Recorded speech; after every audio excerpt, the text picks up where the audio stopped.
Hello दोस्तों, स्वागत है आपके अपने चैनल डीएलएड क्लासेस में। जैसे कि आपको पता है, हम लोग इस चैनल पे लगभग सारे सब्जेक्ट के आपका जो प्रैक्टिस सेट है शुरू करती हैं। इसी बीच ये आपका मैथ का भी प्रैक्टिस सेट है। तो चलिए बिना देरी किए हुए हम लोग अपना प्रैक्टिस सेट शुरू करते हैं। और हाँ, अगर चैनल पे आप पहली बार विजिट कर रहे हैं तो कृपया करके चैनल को सब्सक्राइब करना ना भूलिएगा, ताकि आने वाला वीडियो आप मिस ना कर पाए। तो चलिए बिना देरी किए हुए आज का हम लोग अपना पहला क्वेश्चन देखते हैं। पहला क्वेश्चन है, यदि एक व्यक्ति एक वस्तु 960 में बेचता है और 4% की हानि सहता है, तदनुसार उसका क्रय मूल्य कितना था। आपका उसका कॉस्ट प्राइस बताना है, यानी क्रय मूल्य वो कितना में खरीदा था। चलिए, अगर आपको खुद से करना है तो वीडियो को पॉज करेंगे और खुद से करने की कोशिश करेंगे, नहीं तो चलिए हम आपको बताते हैं। ठीक, मैंने पिछले सेशन में भी मैंने बताया कि जितने भी परसेंटेज वाले प्रॉफिट लॉस वाले होते हैं उसमें एक्स या वाई की जगह पे डायरेक्ट मानने के जगह पे आप 100 ले सकते हैं, या आप डायरेक्ट फार्मूला के साथ भी जा सकते हैं। बट फार्मूला और एक्स वाई जेड वाला ये वैल्यू हमारे क्लास तक ही सीमित था। हम यहाँ पे डायरेक्ट हम 100 मान के आपको बनाते हैं, एकदम ईजी वे में बताते हैं। मान लेते हैं हमारा कॉस्ट प्राइस जो है वो क्रय मूल्य मान लीजिए, क्रय मूल्य जो है हम मान लेते हैं 100 रुपया है। ठीक, इसका 100 रुपया है तो 4% हानि पर बेचेगा तो हमारा जो एसपी होएगा वो कितने का होएगा, यानी 96 रुपया का होएगा। मतलब 96 मानते हैं, 100 यूनिट लेके चलते हैं, यहाँ पे कोई रुपया नहीं, मान लेते हैं 100 रुपया उसका क्रय मूल्य है तो बेचेगा कितना, 96 रुपया में। और ये 96 यूनिट का ही वैल्यू हमारा कितना दिया हुआ है, 960 में बेचता है। ठीक, यानी ये 96 यूनिट का कितना गुना है, ये 10 गुना है। डायरेक्ट डिवाइड कर देंगे, या आप यूनिटरी मेथड से भी बना सकते हैं। जैसे 96 यूनिट का वैल्यू इतना है तो 1 यूनिट का वैल्यू 10 हो जाएगा। तो फिर हमको निकालना कितना है, एक क्रय मूल्य कितना हमारा 100 यूनिट, तो 100 यूनिट का वैल्यू भी कितना होएगा हमारा 10 गुना हो जाएगा, यानी कितना हो जाएगा हमारा 1000 हो जाएगा। ऑप्शन क्या हो जाएगा हमारा, ऑप्शन ए हो जाएगा। या देखिए, अब की थोड़ी सी ऑब्जर्वेशन के चलते आपको इतना करने की ज़रूरत ही नहीं थी। देखिए, आपका जो ऑप्शन दिया हुआ है ना, एकदम वो एकदम अलग अलग दिया हुआ है। क्या है कि 960 में बेचता है तो 4% की हानि हो सकता है। ठीक, यानी कि उसका जो क्रय मूल्य होगा ये 960 रुपया से ज़्यादा ही होएगा हमारा जो सीपी है। यानी देखिए, 960 से एक ही ऑप्शन है जो हमारा सही है, जो ज़्यादा दिया हुआ, बाकी सारे 960 से कम है। तो 960 से कम में खरीदा रहता तो यानी उसको तो प्रॉफिट होता, बट यहाँ पे हमारा हानि दिया हुआ है, यानी कि इसका क्रय मूल्य जो होगा वो हमारा 960 से ज़्यादा होना चाहिए था, जो कि ऑप्शन एक में ही दिया था। यानी हमारा करेक्ट आंसर बिना बनाया ही हम इसको सही कर सकते थे। चलिए, सिमिलरली हमारा नेक्स्ट क्वेश्चन है, क्वेश्चन नंबर हमारा 27 है। यदि 1206 का 1/3 134 का कितना प्रतिशत है। तो 134 हमारा यहाँ पे 20 हो जाएगा, 134 जो होएगा हमारा 120 हो जाएगा, और 1/3 जो भी आएगा इतना का हमको वैल्यू पता करना है। ठीक, तो चलिए फटाफट से करते हैं। हमारा क्वेश्चन नंबर 27 जो है हमारा क्या है, ये 1200 जो 6 है उसका 1/3 1/3 हो जाएगा। ये कितना होगा, 3 चौका 12 और 3 दूना 6, यानी कितना हो जाएगा हमारा 402 हो जाएगा। और 402 134 जो है हमारा वो बेस में रहेगा, इंटू 100% आपको बताना है। तो ये हमारा क्या हो जाएगा, 50 हो जाएगा। ये 67, इसको 6 बार में काट देंगे तो हमारा क्या आ जाएगा, 6×5 = 30, यानी हमारा 300%। हमारा ऑप्शन क्या हो जाएगा, हमारा ऑप्शन डी हो जाएगा। ठीक, चलिए अभी काफ़ी इजी था, आप आसानी से कर सकते थे। चलिए हमारा नेक्स्ट क्वेश्चन है, क्वेश्चन नंबर 28। यदि किसी गांव में स्त्रियों की संख्या पुरुषों की संख्या के 90% हो, तो पुरुषों की संख्या स्त्रियों की संख्या के कितने प्रतिशत होगी। चलिए आपको ये बताना है। हम फिर यहाँ पे आपको रिकमेंड करेंगे कि जितने भी परसेंटेज वाले सवाल हैं वहाँ पे एक्स वाई के बदले आप 100 लेने का प्रीफर करेंगे। चलिए आपको सबसे इजी वे में बताते हैं। चलिए, क्वेश्चन नंबर हमारा 28 है। मान लेते हैं पुरुषों की संख्या जो है हमारा, मान लेते हैं पुरुषों की संख्या हमारा 100 है। ठीक, जब हम पुरुषों की संख्या 100 ले लेंगे तो हमारा स्त्रियों की संख्या क्या हो जाएगा, उसकी पुरुषों की संख्या का 90% हो तो स्त्रियों की संख्या क्या हो जाएगा हमारा, ये हो जाएगा 90 हो जाएगा। ठीक, तो बताना है पुरुषों की संख्या स्त्रियों की संख्या कितने परसेंट है, तो स्त्रियों की संख्या हमारा 20 हो जाएगा, इससे कंपेयर करना है। और पुरुषों की संख्या हम 100 लिए थे तो ये हमारा 100 हो जाएगा, यानी ये 100%।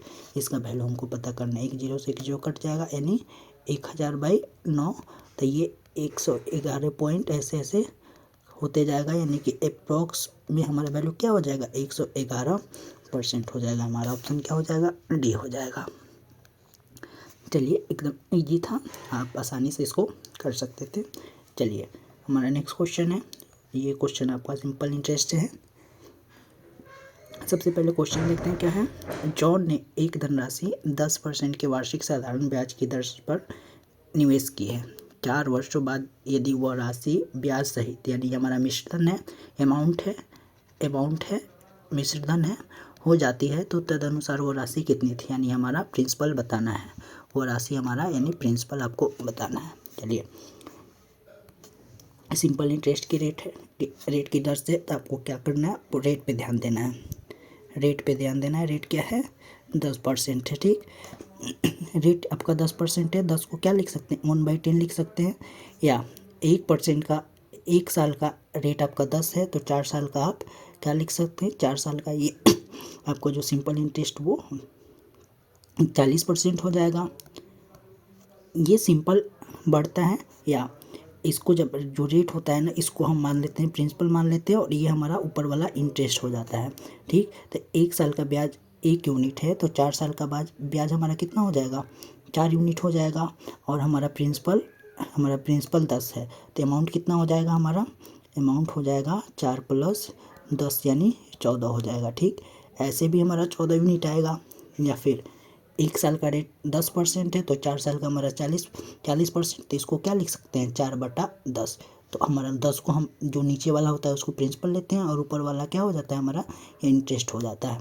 ठीक, तो हमारा यहाँ पे भी अमाउंट क्या हो जाएगा, 10 + 4 14 हो जाएगा। ठीक, देखिए सबसे आसान मेथड यही है, या तो फार्मूला का आप यूज करके लॉन्ग मेथड से आपकी मर्जी आप बना सकते हैं, बट सबसे इजी वे है, आप तो डायरेक्ट ऐसे कर सकते हैं, ऐसे कर सकते हैं। ये देखिए, अब हमारा जो 14 यूनिट का वैल्यू है, यानी 14 हमारा ये मिश्रण हो गया, अमाउंट हो गया, इसी का वैल्यू दिया हुआ है आपका, क्या दिया हुआ है, 770 दिया हुआ है। यानी ये कितना गुना है आपका, 14 × 25 70, 14 × 25 70, और आपको प्रिंसिपल वो राशि ज्ञात करना, और प्रिंसिपल का यूनिट कितना है, 10 है, यहाँ से लीजिए या फिर यहाँ से लीजिए, तो आपको 10 यूनिट का वैल्यू बताना है। यानी 10 यूनिट का वैल्यू भी हमारा क्या हो जाएगा, 55 गुना हो जाएगा, यानी ये 510। ये जो रेशियो मेथड है ना, ये सबसे आसान, और इसके द्वारा आप कोई भी क्वेश्चन अर्थमेटिक का बहुत जल्दी से कर सकते हैं। यानी हमारा जो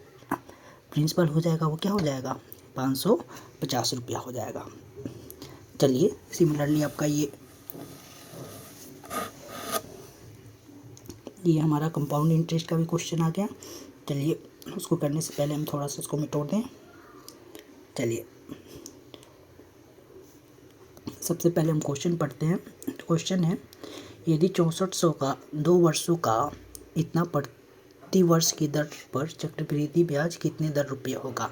चलिए, आपको बताना है, आपका प्रिंसिपल इतना दिया हुआ है, टाइम दिया हुआ है, आपका रेट दिया हुआ है, और 2 वर्ष का आपको चक्रवृद्धि ब्याज निकालना है। तो चक्रवृद्धि ब्याज हमारा क्या होता है, सिंपली जो होता है ये सक्सेसिव परसेंटेज इंक्रीज होता है, यानी ब्याज पे ब्याज लगता है। तो क्या होता है, इसको सबसे सक्सेसिव परसेंटेज निकालने का सबसे आसान तरीका आपको बता रखे हैं। आप जो रेट है, आपको रेट है, इसको आप कैसे लिख सकते हैं, 15/2% है, या इसको आप लिख सकते हैं 15/2 का 1/100, यानी 3 × 25 15 और 20 × 25 100, यानी हमारा 3/40 हो जाएगा। तो हम इसको प्रिंसिपल ले लेंगे। ठीक, और ये हमारा इंटरेस्ट हो जाएगा, तो हमारा अमाउंट कितना हो जाएगा, अमाउंट हो जाएगा हमारा 43 हो जाएगा। ठीक, तो 1 साल में क्या हो जा रहा है, 40 से बढ़ के 43 हो जा रहा है। ठीक, तो दूसरे साल में कितना हो जाएगा 40 से 43, ये एक साल का, ये दूसरे साल का। तो ये हमारा क्या है प्रिंसिपल है और ये हमारा अमाउंट है, यानी ये मिश्र धन है और ये हमारा मूलधन है। सॉरी दोस्तों थोड़ी सी, चलिए। तो हमारा ये प्रिंसिपल कितना हो जाएगा, ये हमारा 1600 हो जाएगा, ठीक। और ये कितना हो जाएगा 43 को 43 में मल्टीप्लाई करना है, 43 और 43 को हम क्या लिख सकते हैं 40 + 43, ऐसे करके हमारा कैलकुलेशन जल्दी हो जाएगा। कितना हो जाएगा 4 3 12, 4 चौका 16, 1 17 हो जाएगा। इसको फिर 43 को 3 में मल्टीप्लाई कर देंगे, 3 3 9 और 4 3 12, यानी क्या हो जाएगा 948, यानी 1849 हो जाएगा हमारा, ठीक। या आप डायरेक्ट इसका 43 का स्क्वायर आपको इतना याद होना चाहिए था। अब देखिए सिमिलरली आपको रेशियो मेथड ही है। 1600 का वैल्यू जो है आपका कितना दिया हुआ है 6400 दिया हुआ है। 6400 कितने गुना है 64 चौका 4 गुना है। तो ये हम आपका प्रिंसिपल है, ये अमाउंट है यानी मूलधन है, और ये आपका मिश्र धन है। तो ब्याज कितना हो जाएगा यानी 1600 इसमें से घटा देंगे तो ये 9 4 और 2, तो 249 आपका ब्याज है। तो ब्याज भी कितना गुना हो जाएगा 4 गुना, यानी 9 चौका 36, 4 चौका 16, 3 19 और 4 दूना 8 1 9, यानी हमारा ब्याज कितना हो जाएगा कंपाउंड इंटरेस्ट हमारा 996 रुपया हो जाएगा। हमारा ऑप्शन क्या हो जाएगा, ऑप्शन डी हो जाएगा। चलिए वहीं आपका जो सक्सेसिव मेथड है वो से बना दिए हैं एकदम डायरेक्ट, या फिर आप फार्मूला का यूज करते हैं तो भी आपका इतना ही आता, बट उसमें ज़्यादा कैलकुलेशन होती है। आपको समझाने के लिए इतना लिखे हैं, बाकी इतना ही स्टेप में आपका ये क्वेश्चन था। चलिए नेक्स्ट क्वेश्चन है, क्वेश्चन नंबर 31 से 32 के लिए इंस्ट्रक्शन दिया हुआ है। सबसे पहले इसको पढ़ते हैं। यहाँ एक लेखा चित्र दिया गया है जिसमें कामगारों की संख्या और उनके दैनिक भुगतान को दर्शाया गया है। इसका अध्ययन कीजिए और इसके आधार पर प्रश्नों के उत्तर दीजिए। चलिए सबसे पहले हम ग्राफ को बड़ा कर लेते हैं, ठीक। तो ये देखिए अब एक साथ दिखने लगा। यहाँ पे दिया हुआ हमारा कामगारों की संख्या दिया हुआ है और यहाँ पे इधर डेली वेजेस दिया हुआ है। तो हमारा पहला क्वेश्चन क्या है, उन कामगारों की संख्या कितनी है जिनकी दैनिक भुगतान 20 रुपया है। जिनकी दैनिक भुगतान, ये दैनिक भुगतान है, डेली वेजेस है 20 रुपया है। तो कामगारों की संख्या हम यहाँ पे ज्योमेट्रिकल स्केल का ले लेते हैं। तो ये पे क्या आ रहा है हमारा, जिनका 20 रुपया वेजेज है वो कामगारों की संख्या कितना है हमारा 20 ही है, यानी करेक्ट आंसर क्या हो जाएगा ऑप्शन सी हो जाएगा, यानी बी हो जाएगा, सी हो जाएगा, ठीक। चलिए नेक्स्ट क्वेश्चन है हमारा क्वेश्चन नंबर 32 है। क्या कह रहा है कि 9 कामगारों वाले समूह को दिया गया दैनिक भुगतान कितना रुपये है। तो 9 कामगार वाले समूह कितना है 9 ये है, और इनका डेली वेजेज कितना है 9 लोगों का, ये हमारा एक लोगों का 35 रुपया है। तो 9 लोगों का कितना हो जाएगा, हम सिंपली मल्टीप्लाई कर देंगे कितना में 35 में हम 9 से मल्टीप्लाई कर देंगे, यानी कितना हो जाएगा 9 5 45 और 9 3 27 4 31, यानी टोटल वेजेज कितना हो जाएगा 315 रुपया हो जाएगा, यानी हमारा ऑप्शन क्या हो जाएगा ऑप्शन बी हो जाएगा। टोटल डेली वेजेज कितना हो जाएगा 9 वाले समूह का हमारा ऑप्शन बी 315 रुपया हो जाएगा। चलिए सिंप्लीफिकेशन का क्वेश्चन है, इसको आसानी से जल्दी जल्दी करते हैं। इसमें क्या करना होता है, जो भी होता है हम नीचे से सॉल्व करते हैं, नीचे से, यानी हमारा दिया है क्वेश्चन नंबर जो 33 है, ये है 1 + 1/1/5। तो नीचे से हम इसको ऐड करते हैं, नीचे से पहले वाला भाग को ऐड करेंगे तो हमारा ये क्या हो जाएगा 1 + 1/, ये 5 कॉमन हो जाएगा, 5 LCM हो जाएगा तो 5 + 1/5 हो जाएगा, ठीक। तो हमारा क्या हो जाएगा 1 + 6/5 है। तो ये क्या हो जाएगा 5 ऊपर चला जाएगा और 6 नीचे चला आएगा, ठीक। हमारा क्या हो जाएगा, तो इसको लिख सकते हैं हम 1/5/6, और इसको फिर हमारा LCM 6 हो जाएगा। तो 6 + 5 यानी कि क्या हो जाएगा 11/6 हो जाएगा, हमारा ऑप्शन ए हो जाएगा। बस आपको स्टेप लिखे हैं इतना बड़ा, नहीं तो आप डायरेक्ट यहाँ से डायरेक्ट कर सकते थे। 1 प्लस इसको जोड़ेंगे 5 6 और 6 यानी 5 ऊपर चला जाएगा, 6 नीचे आ जाएगा। यहाँ से डायरेक्ट इतना में भी आप कर सकते थे, बट आपको समझाने के लिए आपको इतना प्रोसेस बताए। चलिए, यानी कि करेक्ट आंसर क्या हो जाएगा, हमारा ऑप्शन ए हो जाएगा। चलिए, नेक्स्ट क्वेश्चन है हमारा, क्वेश्चन नंबर 34 है। दो संख्याओं का लघुत्तम समापवर्तक 520 है और उनका महत्तम समापवर्तक 4 है। यदि उनमें से एक संख्या 52 है तो दूसरी संख्या कितनी है। चलिए, आपको ये बचपन से पढ़ते आ रहे होंगे। दो संख्याओं का प्रोडक्ट क्या होता है, पहली संख्या इंटू दूसरी संख्या बराबर क्या होता है, एलसीएम इंटू एचसीएफ होता है। तो आपको एक संख्या दिया हुआ है और एक संख्या अदर नंबर आपको निकालना है, तो क्या करना है, आपको LCM into HCF.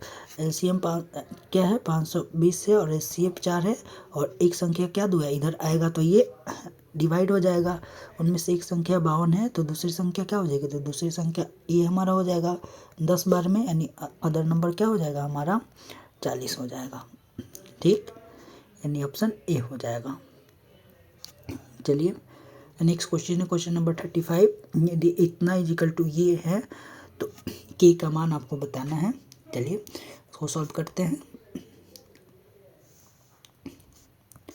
Question number 35 जो है हमारा क्या दिया हुआ है, ये 0.4 इंटू 100 का पावर हमारा के दिया हुआ है इजिकल टू 42 है, तो के का वैल्यू निकालना है। तो ये देखिए सिंपली क्या हो जाएगा, 100 का पावर के ये वाला इधर है तो हमारा डिवाइड में हो जाएगा 42/0.42 हो जाएगा। इधर ये हटेगा तो हमारा 100 ऊपर चला जाएगा, ये से ये कट जाएगा, यानी हमारा 100 का पावर के इजिकल टू 100 का पावर 1 लिख सकते हैं। अब यहाँ पे पावर को हम कंपेयर करेंगे तो हमारा क्या हो जाएगा, के इजिकल टू 1 हो जाएगा, यानी करेक्ट ऑप्शन क्या हो जाएगा, के का वैल्यू हमारा ऑप्शन सी हो जाएगा। ठीक, चलिए नेक्स्ट क्वेश्चन है हमारा क्वेश्चन नंबर 36 है। ये जो एक श्रेणी दिया हुआ है 169, 144, 121, 100, 82, 64 और 59 के अनुक्रम में अनुपयुक्त संख्या कौन सी है। आपको ऑड वन आउट करना है, यानी कि ये सारी संख्या में सभी में कोई ना कोई एक सिमिलरिटी है, बट एक ऐसी संख्या है जो कि इनमें से अलग है, तो वो संख्या आपको बतानी है। चलिए, तो आपका क्वेश्चन में क्या है, आपका है 169 है, 144 है, 121 है, 100 है, 82 है, 64 है और 49 है।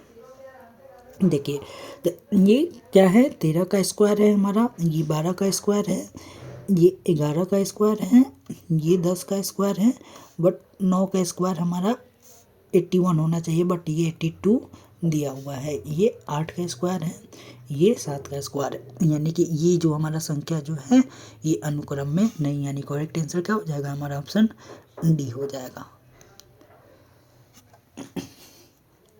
चलिए, नेक्स्ट क्वेश्चन है हमारा क्वेश्चन नंबर 37 है। इतना का वैल्यू बताना है, तो इसका square root under square root क्या हो जाएगा, 8 हो जाएगा, इसका 6 हो जाएगा, तो 8 में से 6 घटाएंगे तो हमारा क्या हो जाएगा, 2 हो जाएगा। बहुत इजी क्वेश्चन था, तो इसको ऐसे ही कर सकते थे। चलिए, नेक्स्ट क्वेश्चन है हमारा, यदि 1 2 3 4 ये तक x है तो x का मान आपको ज्ञात करना है। चलिए, तो हमारा क्वेश्चन नंबर 38 है, क्या है, 1 + 2 + 3 + ये कहाँ तक जाना है आपको, 100 तक। 100 तक इजिकल टू x है, तो x का वैल्यू यानी 1 से लेके 100 तक की संख्याओं का आपको योग करना है। तो आपको पता है सम ऑफ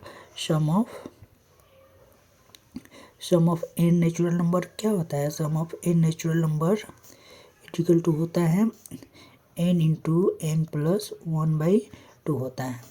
लगातार, इसको हिंदी में क्या बोलते हैं? लगातार प्राकृत संख्या का योग, संख्या का योग का हमारा फार्मूला होता है एन इंटू एन प्लस 1/2।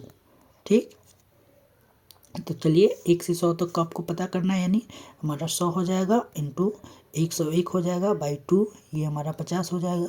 और 50 से जब मल्टीप्लाई करेंगे तो 505 और ये 0, यानी 5050 हो जाएगा, यानी हमारा ऑप्शन ए हो जाएगा। एक्स का वैल्यू क्या हो जाएगा हमारा?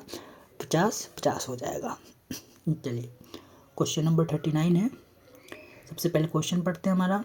यदि 8 घंटे प्रतिदिन कार्य करते हुए अनु एक पुस्तक की प्रति 18 दिनों में तैयार कर सकती है, यदि वही कार्य 12 दिनों में पूरा करना हो तो अनु को प्रतिदिन कितने घंटे काम करना पड़ेगा? चलिए याद इजी क्वेश्चन है, पहले हम इसको मिटा दें या फिर इसको नीचे बनाते हैं।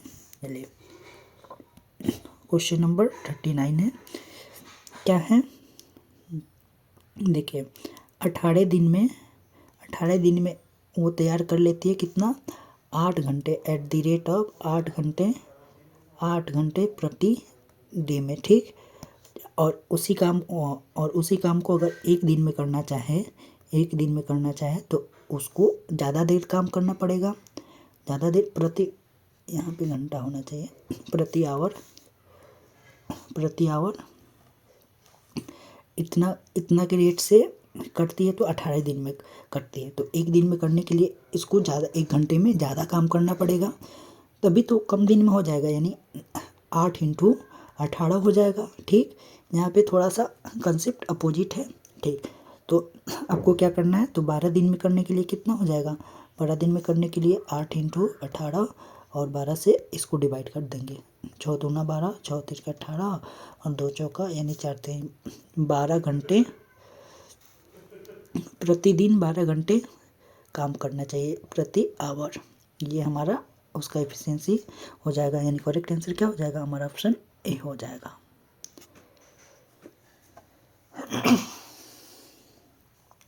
चलिए नेक्स्ट क्वेश्चन है, क्वेश्चन नंबर 40 है हमारा। एक गांव में अनाज का भंडार 21 दिनों तक चलता है, वही भंडार बी गांव में 28 दिनों तक चल सकता है। तदनुसार यदि दोनों गांवों को वही अनाज दे दिया जाए तो उसका भंडार कितने दिनों तक चल जाएगा? चलिए आप इसको टाइम एंड वर्क के हिसाब से इजीली कर सकते हैं। मान लीजिए ए का जो है गांव ए में कितने दिन चलता है? 21 दिन तक चलता है। क्वेश्चन नंबर कितना है हमारा? 14 है। ठीक, और बी जो है, बी में कितने दिन चलता है हमारा? 28 दिन चलता है। ठीक,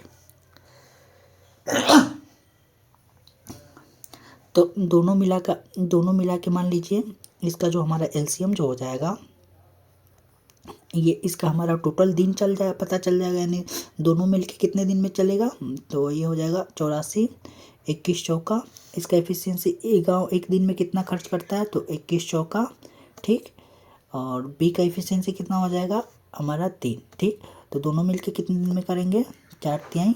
ये दोनों का एफिशिएंसी ए और बी कितना दिन में खर्च करेंगे? तो ये हो जाएगा 4/3 7 हो जाएगा। ठीक, दोनों का एफिशिएंसी ये पता चल गया और टोटल दिन आपको पता है। अगर दोनों ये इतना दिन चलेगा, टोटल आपका कैपेसिटी 84 दिन तक चल सकता है, तो दोनों गांव मिलके हम टोटल कैपेसिटी में से इसकी एफिशिएंसी से डिवाइड कर देंगे तो कितने दिन तक चलेगा? ये 12 दिन तक चलेगा। ठीक, यानी करेक्ट आंसर क्या हो जाएगा हमारा? ऑप्शन बी हो जाएगा।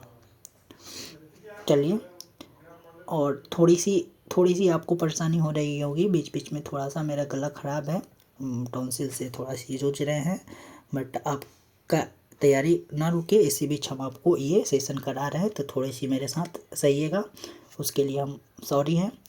चलिए, तो हमारा आज का लास्ट क्वेश्चन है हमारा 500 फीट लंबी एक रेलगाड़ी 700 फीट लंबे एक प्लेटफॉर्म को 10 सेकंड में पार कर लेती है। तदनुसार उस रेलगाड़ी की गति आपको स्पीड बताना है। तो क्या है हमारा क्वेश्चन है ये 500 feet train length of train कितना है, लेंथ ऑफ ट्रेन हमारा कितना दिया हुआ है, ये 500 फीट दिया हुआ है। ठीक, 500 फीट है। और रेलगाड़ी की लंबाई कितनी है, रेलगाड़ी की लेंथ कितनी है हमारा, ये है 700 फीट है। ठीक, तो जब ये इतना फीट लंबी इतना एक प्लेटफॉर्म की ये लंबाई है, ये हमारा क्या है, प्लेटफॉर्म की लंबाई है 700, और कितने टाइम हमारा जो दिया हुआ है कितने में, 10 सेकेंड में पार करती है। तो टोटल स्पीड निकालने के लिए क्या, डिस्टेंस बाई हमारा टाइम हो जाता है। तो डिस्टेंस इसका प्लेटफॉर्म का भी जुड़ेगा, क्योंकि ये सारे इतनी लंबाई को वो खुद की लंबाई से पार करेगी। तो टोटल डिस्टेंस हमारा क्या हो जाएगा, दोनों को प्लस कर देंगे, तो यानी हमारा 1200 फीट हो जाएगा। ठीक, और हमारा टाइम क्या है 10 सेकेंड, तो 10 सेकेंड से डिवाइड कर देंगे, यानी क्या हो जाएगा हमारा 120 फीट पर सेकेंड के हिसाब से उसका स्पीड है। यानी करेक्ट आंसर क्या हो जाएगा हमारा, ऑप्शन डी हो जाएगा। चलिए, आशा करते हैं आपको सेशन पसंद आई होगी, और अगर ये सेशन आपको अच्छी लगी तो आप अपने दोस्तों के साथ शेयर करना ना भूलेंगे। चलिए, और चैनल पे पहली बार विजिट करने होंगे तो चैनल को सब्सक्राइब भी कर लेंगे। चलिए, आज के लिए बस इतना ही, धन्यवाद।